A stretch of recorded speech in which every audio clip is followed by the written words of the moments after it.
Hi, everybody. It's Monday, and that means it's time for Moohead Radio. I'm your host, a big and furry bovine. Joining me from England is Lemoose Broncola. And today we're going to attempt to try to entertain a listener base when there is very little happening, but we still have stuff to talk about. Yeah, all right.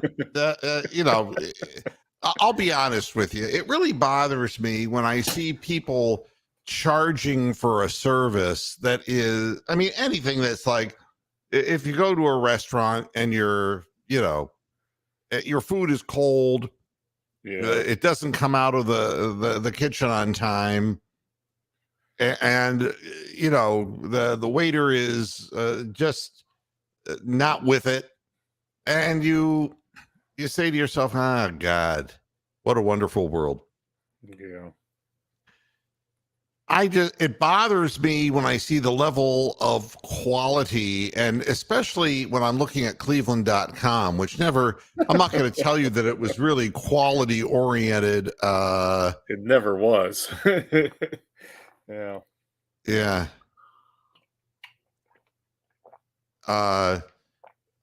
I want to ask Chubba Wubba Hub, what are you referring to? About Donovan Mitchell? I guess. Well, freaking out over Donovan if he wants to leave. We'll talk about that in a minute. I don't know. There's always going to be. Hey, everybody wants to leave Cleveland at some point. Yeah, sooner or later, or end up like Joe Thomas and just not winning anything, right? That's what can happen if you stay in Cleveland for too long. And we're adding David Talevsky to the stream. Hi, David. Hello, Moo. How's it going? Good. How are you doing? Doing good. Good. But I wanted to point out this article in Cleveland.com, and it is written by somebody who is really not very bright. And I'm going to bring Hammer Time into the stream, too. Hey, Hammer Time. All right. Now, the person's name is Irie Harris, and I don't know Irie Harris. And, Irie Harris may be a wonderful human being, but Jamaican? Irie, I don't know. All I know is I took a look at this headline. Is Browns wide receiver Elijah Moore prone for a breakout season in 2023? It doesn't make sense. That's not even English. I mean, so I wanted to see, get the definition of the word prone, because you could be lying down and be prone, right? Yeah. It's like the Chewbacca defense. Well, it don't make sense. It don't make sense. Doesn't make sense. It would probably be better for it to be prone than to be probed. Yeah, right. I don't want to hear about that. Here's the definition of prone: likely to or liable to suffer from, do or experience something, typically something regrettable or unwelcome. Now, being on this show is regrettable. Yeah. How in God's name did this headline pass muster? That's a definition of a Browns player all over there. Because the Cleveland.com editors don't know what a dictionary is to look up the definition. I mean, it's like, if you want to ask, is he going to have a good season or not? Is he poised to have a breakout season? All right. Yeah, but that's trademarked, isn't those panty shields or whatever? Okay. Is he set up to have a breakout season? But no, prone. He could have said doomed to have a good season. He could have. I mean, he could have said any number of things. I mean, with that kind of a headline, it could be anything. I just, so I don't know. It just, to me, it just doesn't, it don't make sense. All right. It don't make no sense. All right, let's go back to Chubba Wubba Hub and say, Moo, people are freaking. I'll go ahead and put this. Are people freaking out? I don't know. I want to freak out if that's I'm putting up what he's saying after this. No, I'm just saying I don't know why everyone's surprised by this. I saw this coming the day the trade went down. Not like we were going to win anything anyways. Now, what are you referring to as far as this is concerned? Freaking out over Donovan if he wants to leave. Now, who wrote that Donovan Mitchell wants to leave Cleveland? Let's take this step by step, because you could be prone for a bad show here. Here we go. Now, you could be prone. Yeah, whatever. Libel. So, yeah, let me know where you're picking this up. And,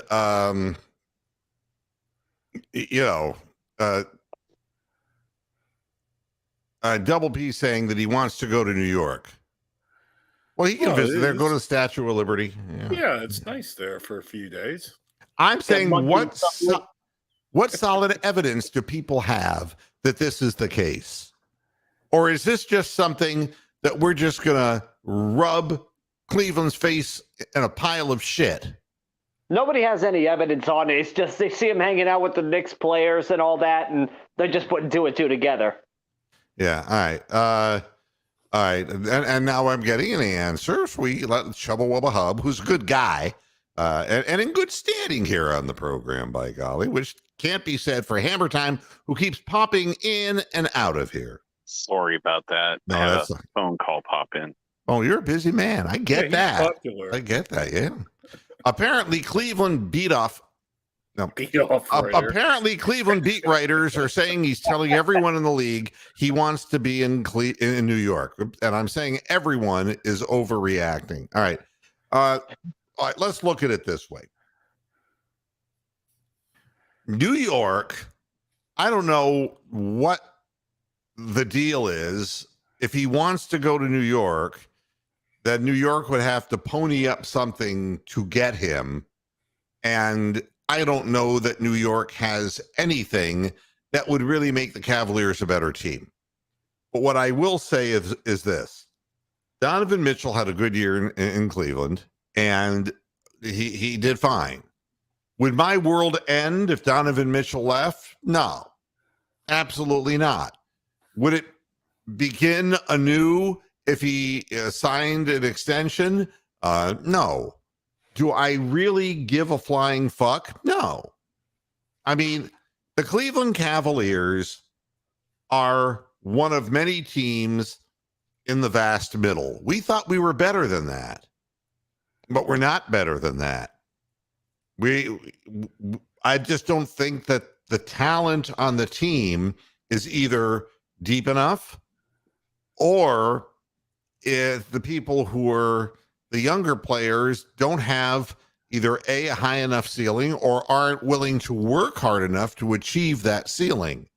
And I think that the Cavaliers are going to waste one more year with their head coach, and then he's going to be fired the following year.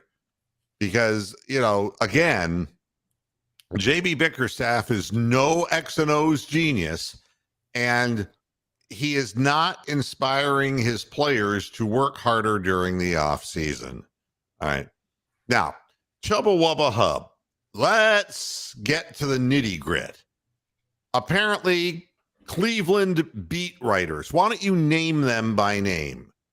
Who is saying that he's telling everyone in the league he wants to be in New York? I mean, and the reason I'm doing this is because if there is some discernible source for this information, I'll listen to this. But There I mean, were a couple places that showed up on Fansided, it showed up on some other website, but all of them they're like editorial pieces. They're no more credible than we are. Thank you, and that's pretty true. Damn credible. We're incredible. I mean, we weren't incredible, but they're no more credible than us just sitting here. Yeah. Jason Lloyd, is he still around? Yes, he is. I didn't even know that. Oh, so he says is the main one that is saying this, right?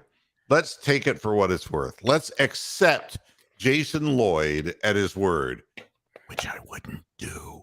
But still, let's do it and play this thing out. Hang on, Moo, for a minute there when you said beat off, I automatically thought of Terry Pluto. Yeah, well, that's the natural. Wow, that's the, but Terry Pluto never broke anything in the sports reporting industry. Never did. No, I mean, no. scoop, maybe to scoop the jism off the cover of his books. That's the only scoop that Terry Pluto has ever had, as far as I know. Wow. I'm sorry. I shouldn't ridicule this man. I'm moving up to Northeast Ohio here. It's going to be next week. I'm going to be there. And he might hunt you down. Yeah, I know. And he might have, you are. and he might come loaded. We are planning a parade, right? There is a parade planned for. Are you gonna in fact, in a couple weeks they have one. No, I mean, you know what they were gonna do? They were just gonna put the ropes around me and use me as a float. Oh, right. That's what they were gonna do, and make it real simple. Just the Macy's Day Parade, try to tie you down, keep you from flying away. That's right. I mean, and but they don't realize, it's not like I'm full of helium. I'm full of shit. So consequently, I just, wouldn't go anywhere. Thank you, Rick May. I think that's probably very true. I thank you for your input. That's all of us have ever broken. Yeah. It's, and again, everything's editorial. And I get it. If you want to say something is editorial, then you just simply say, I have a feeling. I have a feeling that Donovan Mitchell's not going to be in Cleveland because he's really going to put pressure on the Cavaliers, and his agent will put pressure on the Cavaliers and let them know in a certain way that he doesn't want to be there. But I wouldn't start saying, everybody's saying this, and he's saying this, and he's running around town saying this. I've never found superstar athletes to be ashamed to say the dumbest things in public. They all come right out, whether they're Odell Beckham Jr. or whomever, and they will come right out and say, I want to be here. I want to go somewhere else. Or his father will do it for him, the lame ass prick. All right. That's, I mean, there's no shyness. There's no shrinking violet in Kyrie Irving. No. Believe me, if he wants something said, he'll say it. Even if it's fucking crazy, he'll say it. It's a bit like me, really. I want to tell you something that I just read before the program, because I use the words fucking crazy. Okay. And I think everybody here might know the actress Shelley Duvall. Yes. Yeah. From The Shining, mainly. That would be, or Popeye, or she was in a bunch of different movies. She was in Roxanne with oh my God, Steve Martin. Yeah. She's been in the movies for some time. Well, she did what would be considered a real notorious interview with Dr. Phil of the Dr. Phil show. Is he still alive? Dr. Phil is still alive. And that show's ending soon. And it's come back, this horrible interview that he did with her, because Shelley Duvall had allegedly descended into complete mental illness. Wow. And I saw little blips, pieces of the interview, and she was talking crazy stuff. And she looked like a haggard woman. And it was she looked homeless, to be very honest. I mean, it really looked bad. And so I'm just saying that's really a shame. And why are they bringing this back up now? And the answer is somebody has to upstage the sorry ass pricks who kept putting Bruce Willis before a camera. You know what I mean? Wow. It's like, how many movies can we get out of Bruce Willis before his frontal lobe goes completely test pattern on us? How many? And I dare say that there were dozens of them. One independent producer after another who just we could put the name attached to his lousy shit film would put Bruce Willis's name, give him a couple of lines in there, and be done with it. Then we found out how bad Bruce Willis was health-wise. I mean, that crap's been going on in Hollywood for years.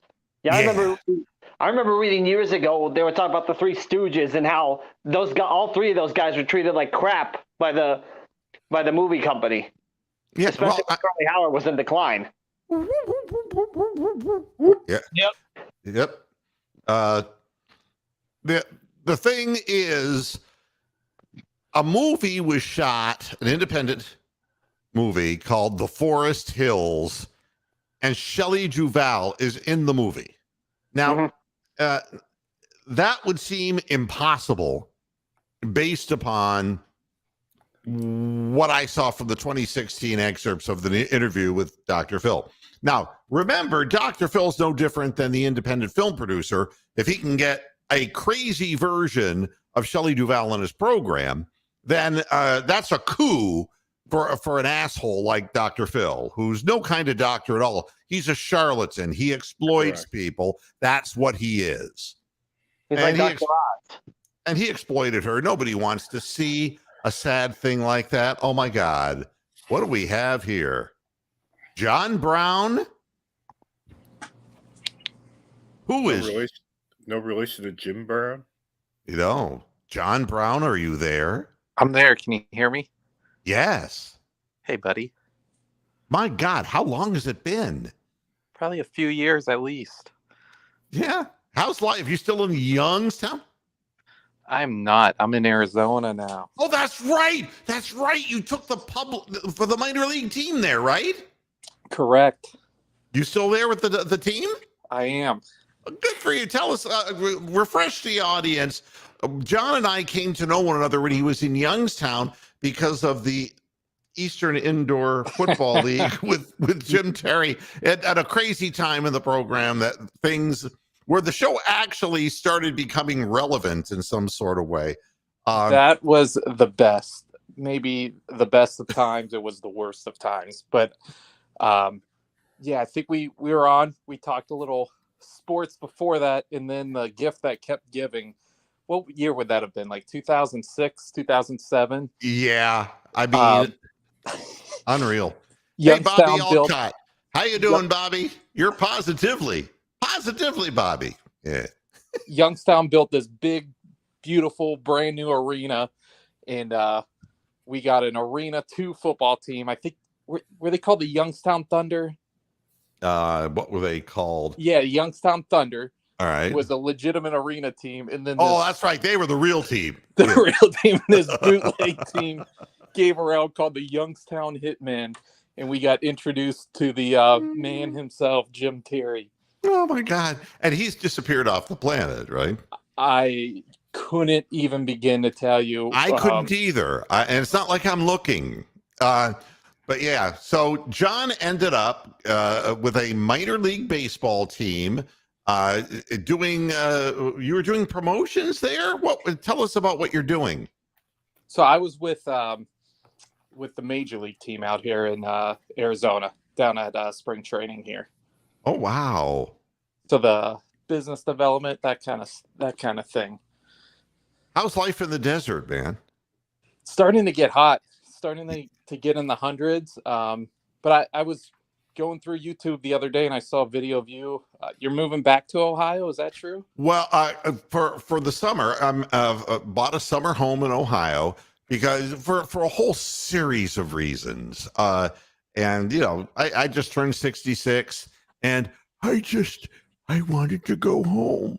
And my father passed away, and that had something to do with it. And you know, I grew up in Northeast Ohio. I'm doing a podcast about Northeast Ohio sports, and I've got friends up there, and it's like, everything down here in Florida is great for half the year, but the other half, it's not like desert hot. It's like humidity, soul crushing, in the jungle, rainforest kind of hot and humid. And I wanted to go to a place that was up north, and I said, hey, why not? Well, you can't beat the price, right? Well, relatively, that's true. I mean, down here in Florida, I mean, I don't know if you know what a yurt is, but it would be like Mongolians do. You could buy a hut in Florida for $600,000, right? Well, I know what that's like. My brother and I did that. We bought a place on Fort Myers Beach, and the hurricane knocked it down pretty good. So, wow. Oh man, Ian gotcha. Ian knocked us out pretty good. But did the insurance company pay up on it at all? We finally got a little bit. They tried to give us zero. They being insurance tried to give us zero. What company was that? My brother handles all that. All right. I could message you offline on it. It'll take me a little bit to get it, but they were trying to give us zero for the longest time, saying wind-driven rain versus flooding versus wind damage. Wow. And one company would say it was wind-driven rain, the other would say it was flooding, and they finally gave us something, which is better than nothing. A pittance, yeah. And you want to hear something. If you really want to know the truth of what's happening in Florida, and it's another one of the reasons, I mean, this is like a hedge on my part. I'm not sure I want to stay down here. Correct. I mean, the state government here is corrupt as all get out. And I received word from my home insurance company, because I just, re-signed with them at an increased rate, because you can't get away from that. And basically, they're saying, we are canceling you as of 2024, April 2024, predicated on the fact that you haven't done enough updates to a 20-plus-year-old home, and you have to put a new roof on your house every 10 years. That's law now for us. Wow. And if you don't, we'll drop you. Well, the idiots don't even realize I put a new roof on this house in 2021, and they can go suck my dick, okay? But the deal is, have you ever in your life just said, you re-upped with somebody and it's a thank you letter, they cancel you for next year on a whim because they're wrong about something? They're changing all the rules, and people are not going to be able to afford insurance, John, because the wind... when we get hurricane season here, it is bad news, man. And it could hit anywhere. It's like the wolf and the three little pigs now, isn't it? It's ask the people in Sanibel Island. They're wiped out. And Ron DeSantis is the guy who's doing this. He's gotten big support from the insurance industry for his reelection and hopeful presidential campaign. And what I would like to do is hold his head down to the, into the rising waters surrounding Sanibel Island and drown him, because he's bad fucking news, man.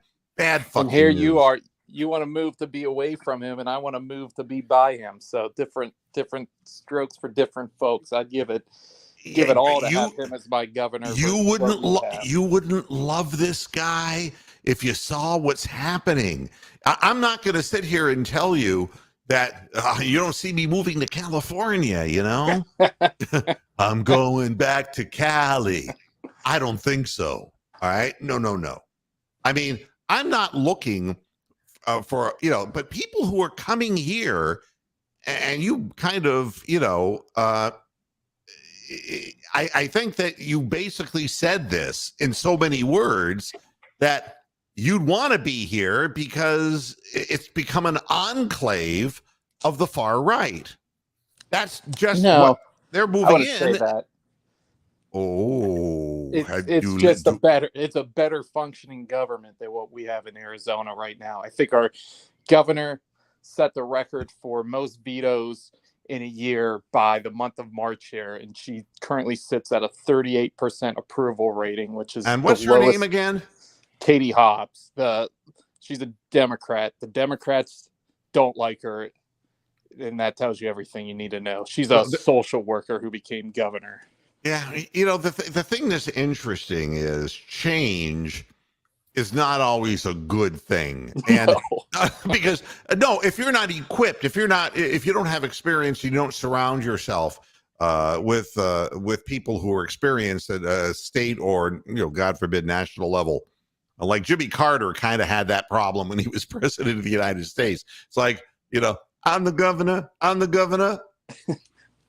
of Plains, Georgia, and he wanted to bring his cronies into Washington, and it wasn't going to fly. Well, just to tell you what she's like here, the Latin population's obviously huge here. And one of the big things that Mexicans do is some of the women will sell food out of their homes to people in the neighborhood or whatnot. And it's a big thing in the population here.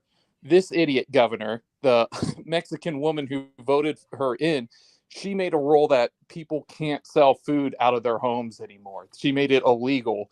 So now they created this black market for all these, middle-class Mexican people just trying to sell meals to their neighbors or whatnot and make a few bucks. She made it illegal. So then she created just a black market for it. Turned on the whole population that got her in office and offered no real reasoning on why.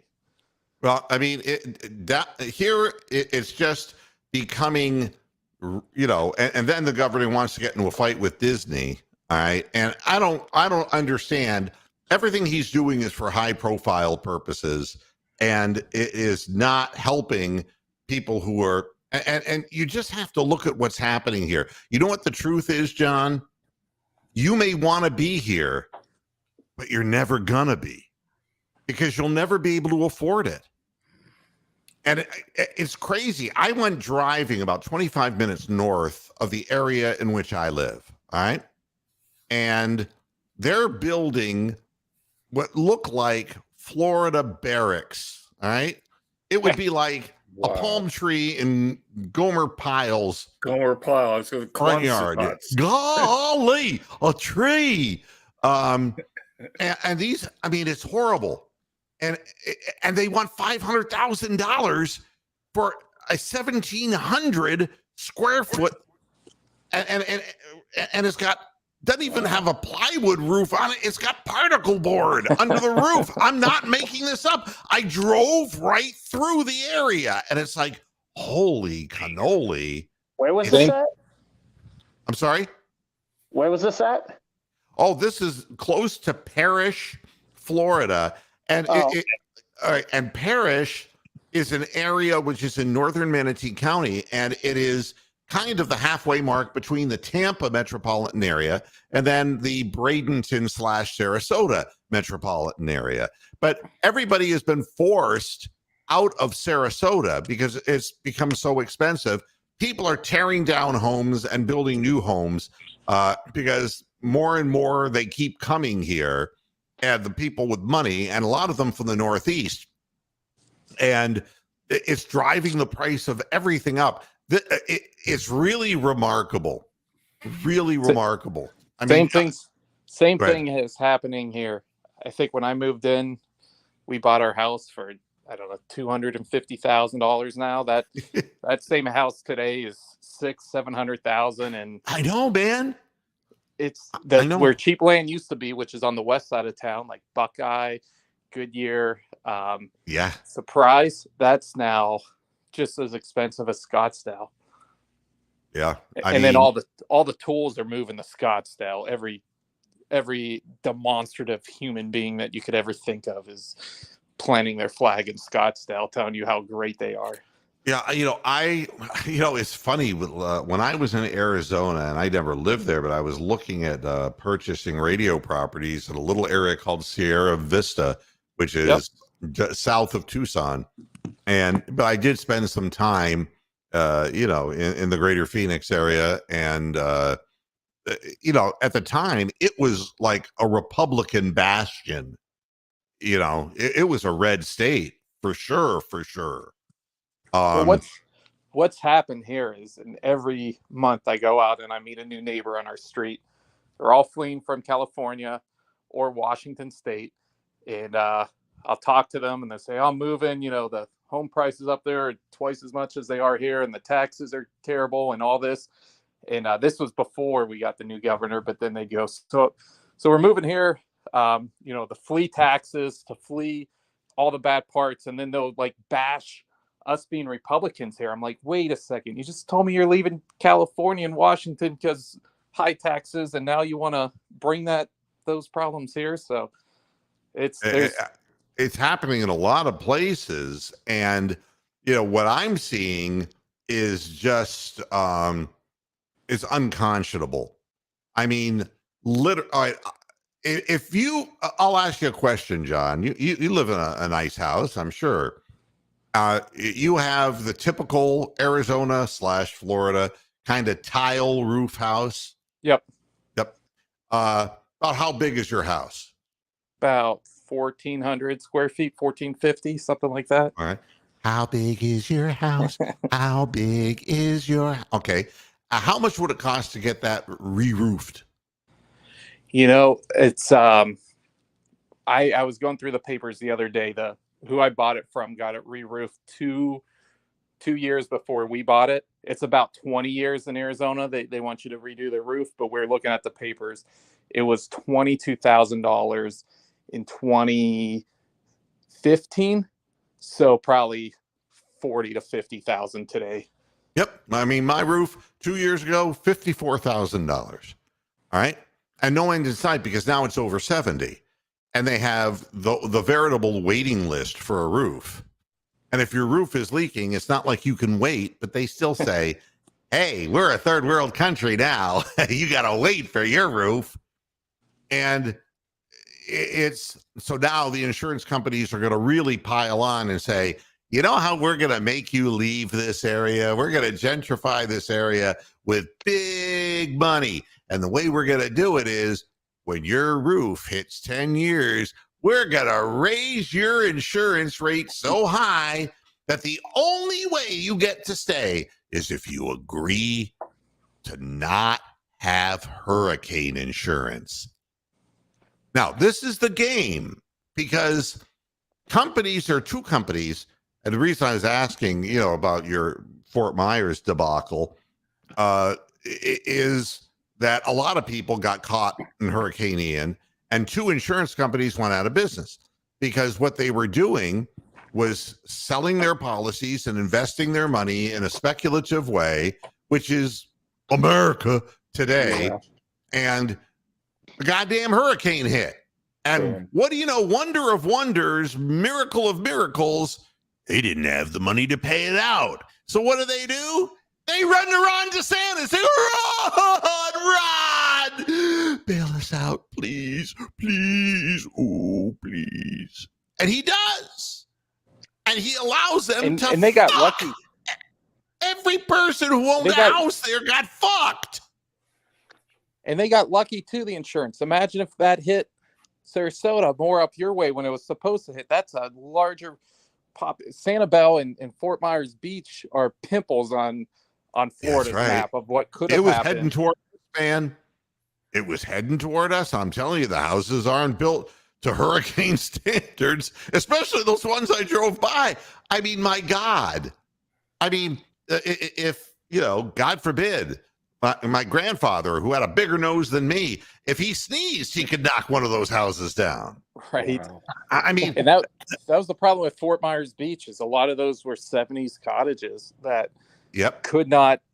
Thankfully for our place, we were built post Hurricane Andrew, so we withstood the brunt of it. It's just with, you know, damage to the roof, which caused water damage to all the units in there. But if that would have hit Sarasota, Tampa area, you're looking at 10 times as much damage cost-wise. Well, these companies can't continue offering hurricane insurance. Their strategy is to invest money in the highest, most speculative forms that they can do it. And the strategy is, I think my father God rest his soul, used to refer to it as shooting fish in a barrel. Like there's no way you can freaking lose because you're just collecting premiums. And then when something goes wrong, you just don't pay out. Yeah, That's totally exactly right. accurate. And that's what it's kind of come down to. Now, that's not okay with me. All right. Now, some people are willing to say, I want to move to Florida because, I'm going to have my MAGA flag. And that's fine. If that's where you want to be, I just don't want to be there. I want that. and if I'm going to pay for insurance, I want my insurance to cover. And then don't sell hurricane insurance. But then what you're telling people is, yeah, if you move down here and you live in a house and there's a hurricane that hits, you're fucked. And then you're going to die. And the very wealthy people go, mere bag of shells, man. I got so much money. It's really busting its way out my rectum. And I got no problems paying for this. Yeah. But the average person, who's moving into these houses that are like matchbook houses are the people who are the serfs. And the landowners are the ones who are selling the land for all the money and then building. The national builders are the ones who are doing all the building. And it all is a big hill with a shit ball rolling down. And who's always at the bottom of the hill. And it doesn't matter whether you're a Democrat or a Republican. I can guarantee you the little guy gets the shit ball every time. Can I ask a question about all this? This land that's being built on, why hasn't it been built on previously? I mean, you would think that all the land in Florida that should capable of withstanding hurricanes and also sinkholes and also flooding. I mean, how safe is this new land that's being built on? Well, and who knows how safe. If they've gerrymandered counties for votes, I mean, it just kills me. It kills me because they've gerrymandered the entire state of Ohio, by the way. Oh, to absolutely. Make sure, I mean, everywhere the powers that be, no matter which side they're on, will gerrymander the counties to try to make sure that the other side can never get voted in. And the same thing is true with the quality of land, the building quality of land, all these things that are legislated, in the end, like East Liverpool, we talked about that on the show. Goddamn place gets poisoned. Now we don't hear about it anymore, or the people that, you can see them walking around at night, it's all day glow. Glowing around, East Palestine, not Liverpool. What?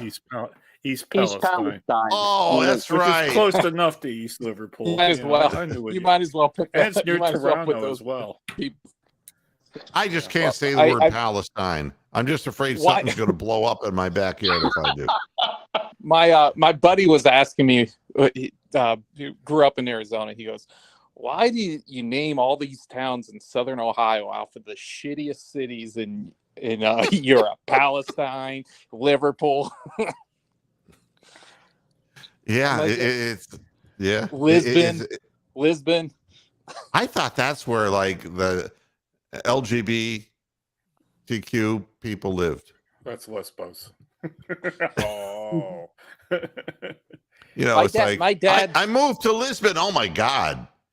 My dad's been down to East Palestine a few times since the crash. The people down there are doing all right. They're they're just.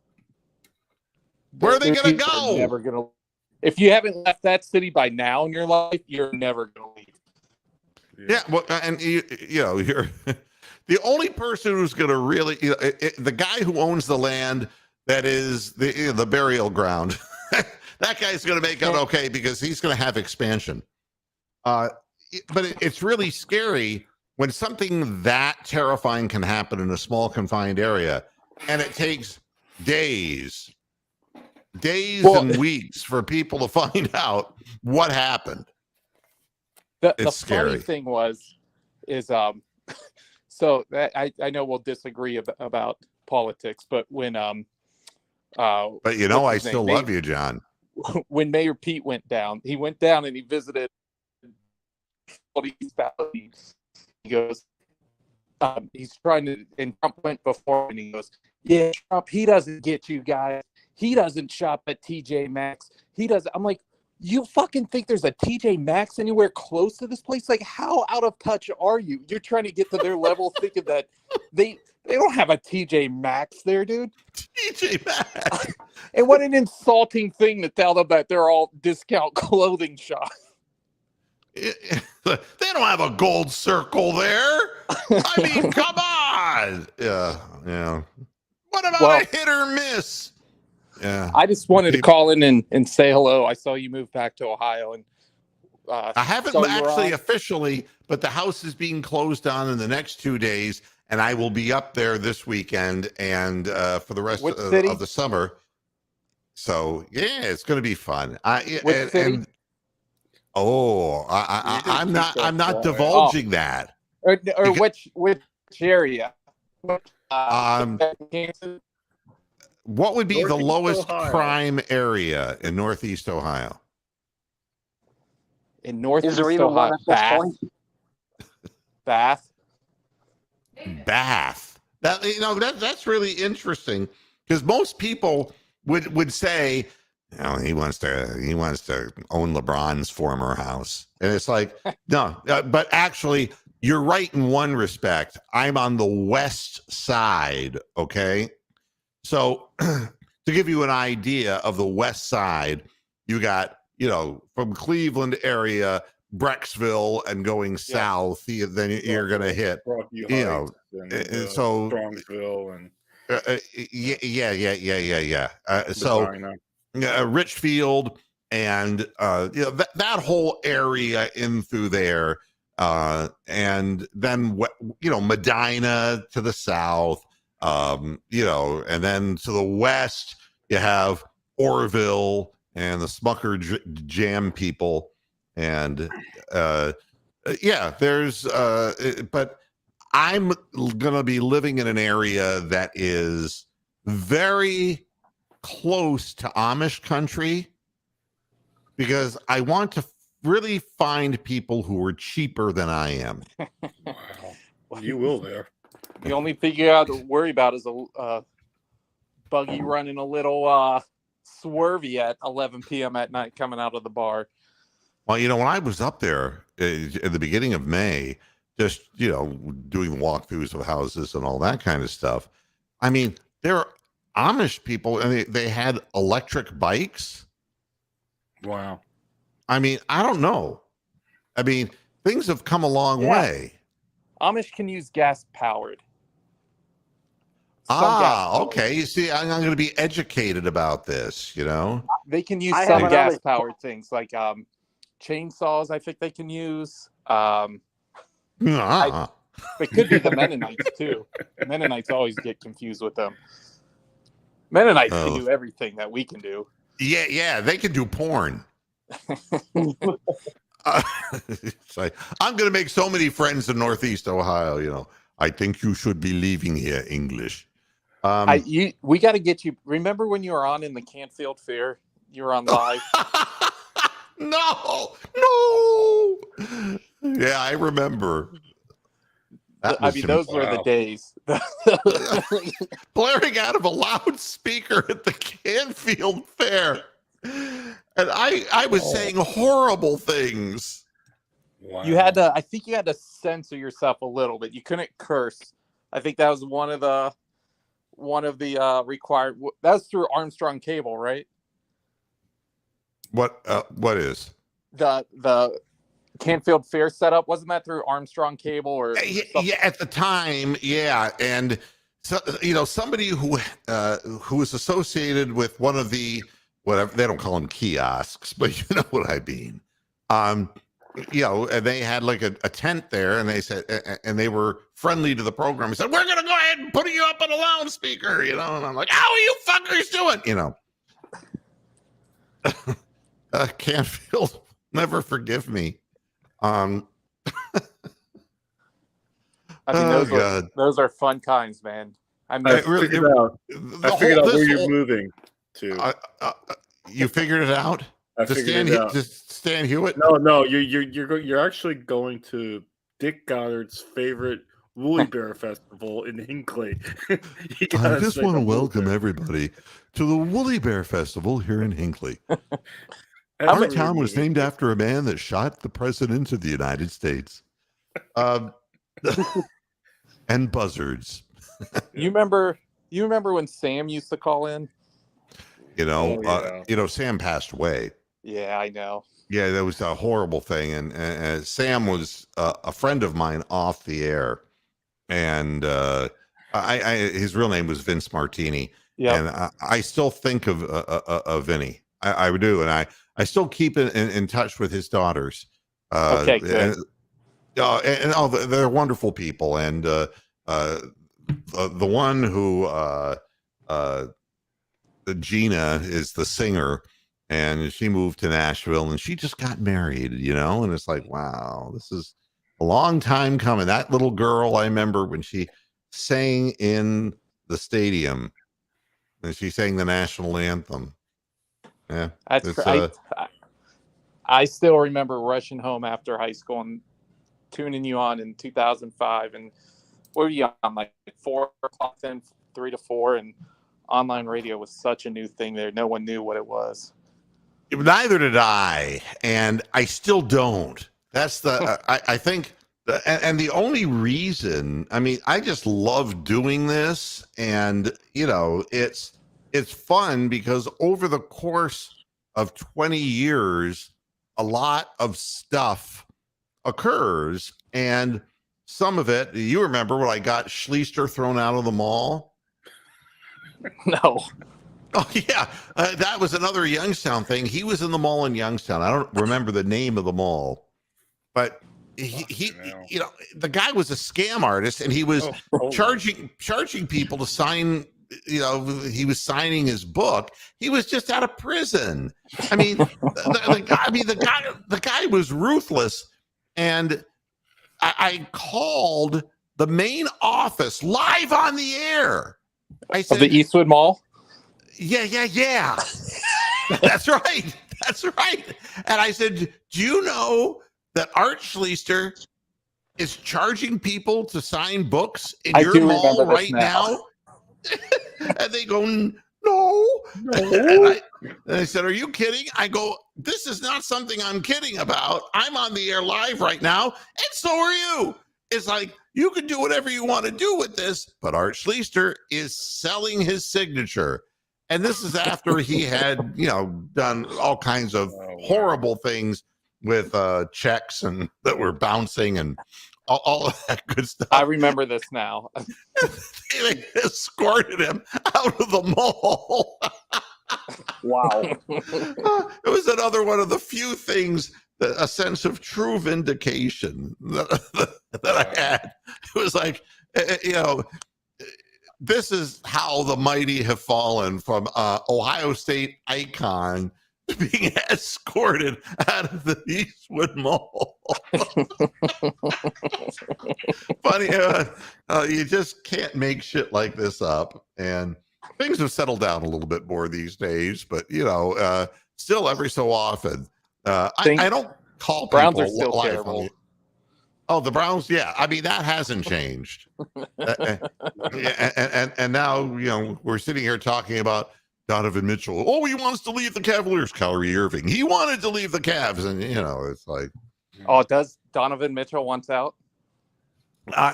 This is what's being spread as rumor, and the fact of the matter is the Cavaliers have a lot of decisions that they have to make, and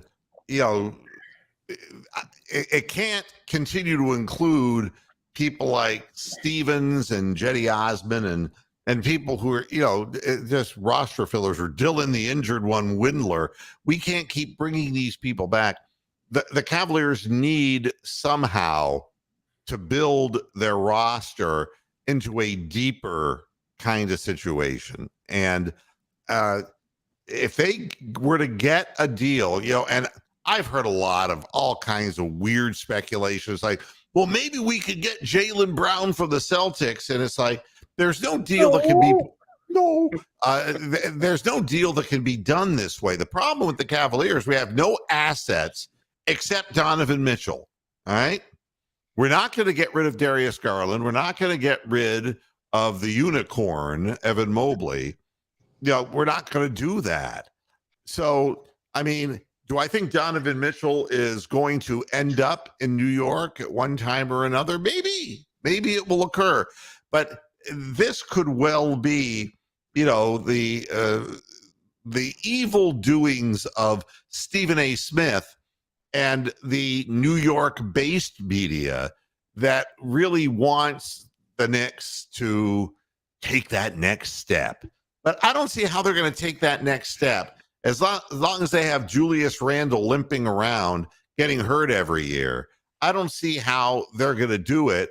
Who's the kid they drafted from Duke a couple of years ago, Barrett, who can't hit a three-point shot to save his soul? I don't know how in the hell with Mitchell Robinson, who looked like God against the Cavaliers, but really isn't God. I don't know why somebody would want to go to New York. They've been just as disappointing as Cleveland has in the NBA. So, well, shows you how much I follow it. You just caught me up on probably 10 years worth of Cleveland sports. Outside of the Guardians, there's not much I follow anymore. Well, the Guardians are, talking about Balsa Wood, Amsterdam. That's what the bats that they're using. Although, I was glad to see, I'll say something positive before I get the hell out of here. The Guardians did good to salvage a split against the Twins.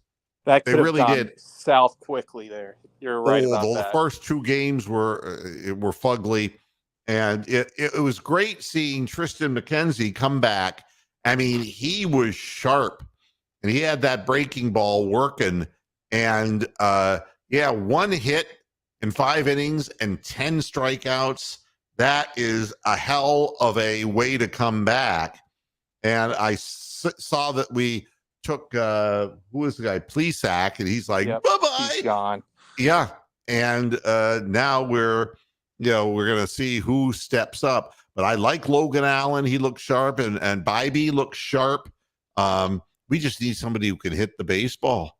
And I think the ball in the corner a little bit back to his old form. Savali had a good outing, and I think that I'm hoping. Yeah. They've got to start hitting. They can't. Their situational hitting is way below what the analytics says it should be the average of right now. And there's 2 things that I'm noticing. A is that Will Brennan starting to hit. All right. Correct. And Will Brennan has hit at every level that he's been at, including last year in the bigs. And his average is pushing up toward 260. The other thing is that Jimenez, who's just got off to this horrible start, he's starting to drive the ball more now. And, I think that, and they're scoring a few more runs. The problem is that we had a couple of games there where we blew leads. Our bullpen Trevor Stephan blew one completely. And imagine if they won Friday night. We'd be talking about taking 3 or 4 from the Twins, and it's a whole different conversation than, we salvaged the series. We're still treading water. But if he got 3 outs in the 8th, we'd be talking about how we're back in this thing now. Absolutely. And Clase had a really bad game as well. And, he's got a lot of saves, but he's blown 5 of them. And, correct. So and I saw that in spring training, his velo was down. Yep. He was down. Last game of spring training, I saw him. He was throwing 97, and I thought, oh boy. And what's wrong with Shane Bieber? If you have any insight, do you think that the lack of grippy stuff on the ball has kind of straightened out his pitches for hitters? I have no insight at all into that, but it's I don't know if sometimes people just see these starters like so many times that they can figure them out a little bit. But it even happened in this point of like Kluber's career. Remember, he went down like a season and then came back up to his old ways. So the thing that I've noticed about Bieber is that he's giving up more contact and more hits per inning pitched that he has at any time since he's come up. And the ball just doesn't seem to have that drop, that breaking ball off speed pitch. It isn't, the verticality isn't there. And it's And really kind of on a flatter plane, the slider is just kind of hanging. Correct. And I think a little bit of that is the loss of the shift. I think Bieber was a guy who would pitch to his strengths and kind of pitch to his defense. And I do think a lot of those, how many times has he gotten 2 outs in an inning and then you see 3 straight hits, strung together that aren't, hard hit balls, but how many of those would have been outs if the shift were still around? Not that that's an excuse, but I think that Bieber had always been a guy that pitched to his strengths and pitched to his defense. Yeah, I mean, it's going to be, I don't know how interesting it's really going to be.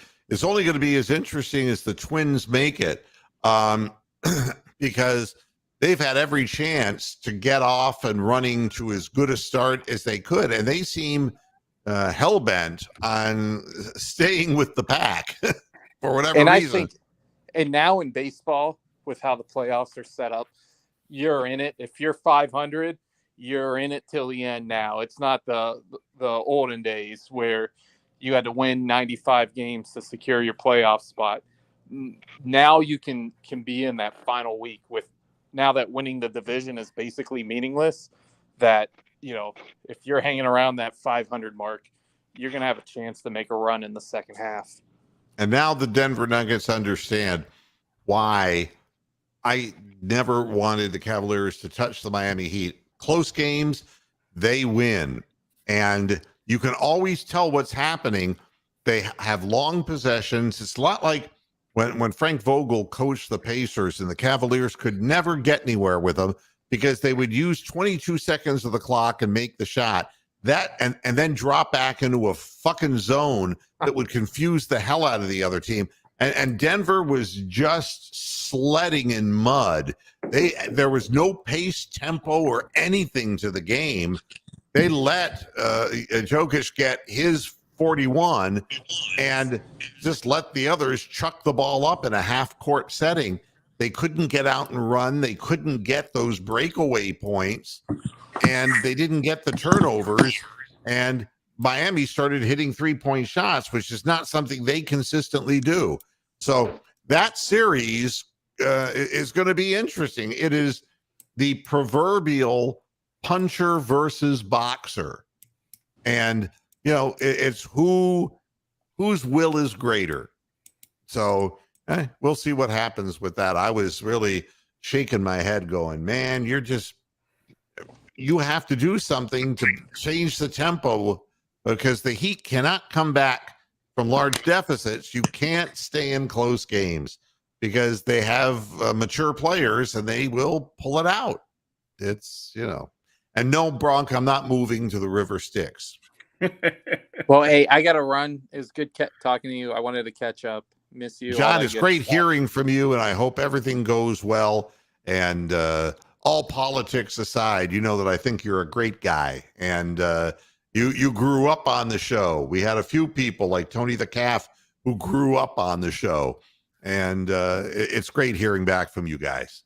I'm just happy that he survived that stint in the hospital. Who? Tony the Calf. He was in the hospital? You don't.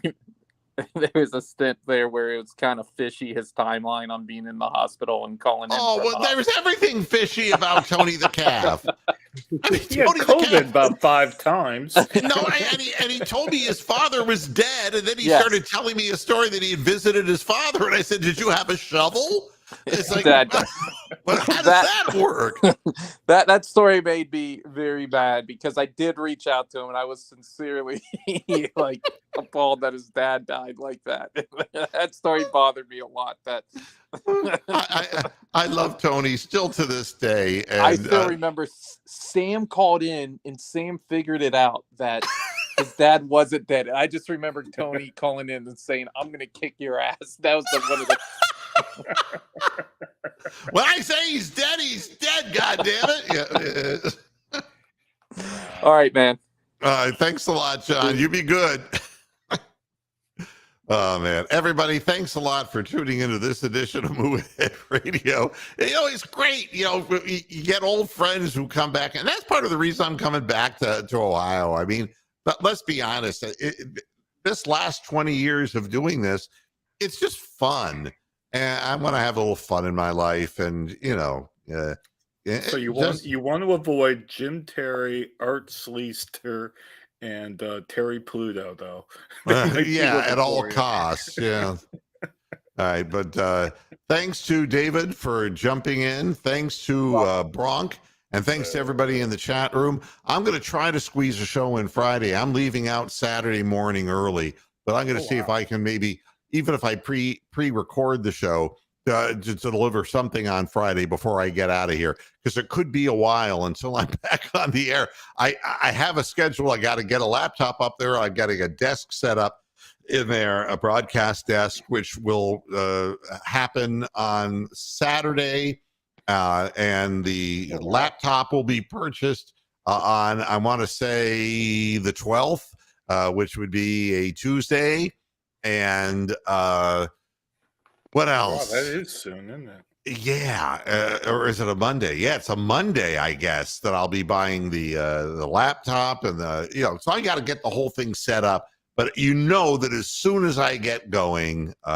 you'll see a different backdrop, and you'll know that I've landed.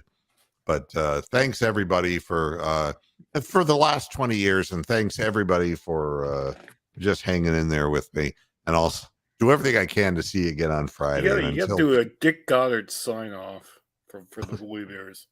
And the weather up in the greater Cleveland area has been very dry. We're in the middle of a drought, and we need rain. I was just going by the neighborhood in East Willoughby, and the grass is completely brown. Wow. I mean, completely brown. And it's just a shame. We need rain. And I understand it is supposed to rain, but not until the 12th of June. Now, you heard it from the spirit of Dick Goddard. The Dick Goddard. If you wake up on the 12th of June, Northeast Ohio, and you see rain, you can go, yeah. That's right. Stranger things have happened. I have Dick Goddard in my soul. Yeah. Just thank God it's not Superhost. All right, everybody. Thanks. I'll be back with you again Friday if I can. Until then, hasta la vista, and I'll see you soon in Ohio. Good night. Bye. Bye.